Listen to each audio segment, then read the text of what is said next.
হাটে গিয়ে মাত্র 40 টাকা খরচ করে আমি পেয়ে গেছি এতগুলো গাছ। এই দেখো, এই লঙ্কা গাছগুলো হচ্ছে 20 টাকার, আর এই বেগুন গাছগুলো হচ্ছে 20 টাকার। মোট 40 টাকায় আমি এতগুলো গাছ পেয়েছি দেখে আমি খুব খুশি হয়েছি। জানি না গাছগুলোর ফলন কি হবে, আমার জানা নেই। তাই আজকে ঠিক করেছি যে আটার ক্যারিগুলোর মধ্যে কিন্তু আমি গাছগুলো লাগাবো।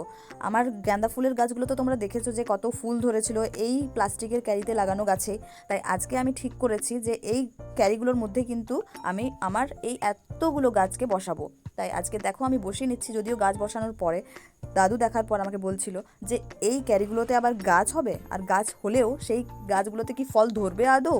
দাদুর এই কথাটা আমি কিন্তু ওপেন চ্যালেঞ্জ হিসেবে নিয়েছি, তাই এই চ্যালেঞ্জকে আমাকে কমপ্লিট করতেই হবে। তার জন্য গাছ যাতে ভালোভাবে বড় হয় সেই দিকে নজর রাখতে হবে, আর তার সঙ্গে সঙ্গে যাতে গাছে ফলনও ভালো হয় সেটাও কিন্তু ধ্যান রাখতে হবে।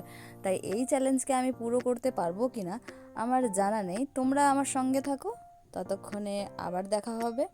আর যদি চ্যানেলে নতুন হয়ে থাকো তাহলে চ্যানেলটিকে অবশ্যই সাবস্ক্রাইব করে নিও। আজকে তাহলে আসি, দেখা হবে অন্য ভিডিওতে। হরে কৃষ্ণা।